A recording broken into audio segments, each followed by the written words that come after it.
A young woman named Zandalee Martin owns a small boutique and is married to Thierry Martin. Their relationship has gradually cooled.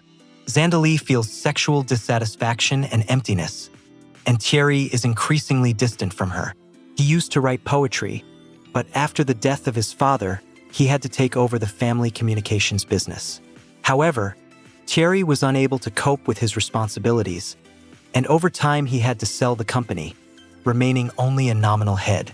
His life has lost its direction.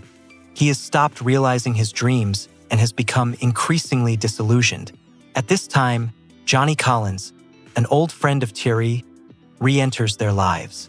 Johnny is an artist who earns money by selling paintings, but also makes a living by transporting and reselling cocaine for a local drug dealer. His lifestyle is free and risky. He is focused only on his own desires and satisfaction. The meeting happens by chance. They run into each other at a bachelor party, where Johnny and Thierry resume communication. After the party, Thierry invites Johnny home and introduces him to Zandalee and Grandma Tata. Johnny, wanting to show off, offers to paint Thierry's portrait and starts visiting their home. When the painting is finished, Johnny shows it to Thierry, Zandalee, and Grandma. But the main thing for him is his interest in his friend's wife. He sees her vulnerability, notices the tension in her marriage, and begins to actively seek intimacy. After the first physical contact between them, Johnny continues to pursue Zandalee. Their secret meetings become regular. They begin to meet in different places, including even Zandalee's home, in her laundry room, while her husband and guests are at dinner. Their romance develops quickly and stormily, and soon Thierry begins to suspect infidelity. One day, Johnny meets Zandalee at church and directly demands that she leave her husband and go to him. Zandalee feels that she cannot completely break the connection with Thierry and tries to end the relationship with her lover. Soon she and her husband decide to renew their commitment to each other, trying to restore the family. But Johnny is not going to give up. He becomes obsessive and continues to seek out Zandalee. Eventually, he tracks her and Thierry down during their vacation in Bayou. Thierry learns the truth about the affair and starts an open conflict. In a state of severe alcohol intoxication, he gets on a speedboat, where he forces Zandalee and Johnny to get on.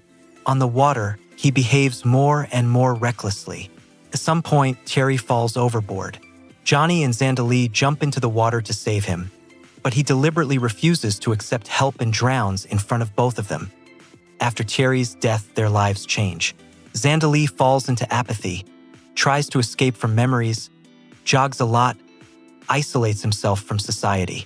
Johnny, on the contrary, plunges into self-destruction. He works on paintings, but in fits of despair, he tears up canvases and pours black paint on himself. In addition, he begins to use cocaine, which he was supposed to sell, which incurs the wrath of a drug dealer.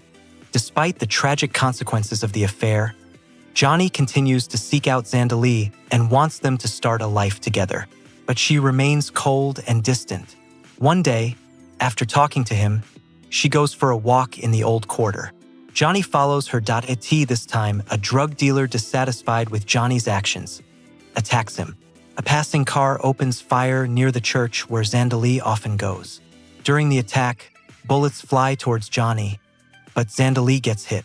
She dies on the spot. The drug dealer escapes, and Johnny remains with her body. He picks up the dead Zandalee in his arms and carries her in front of the church, remaining completely alone.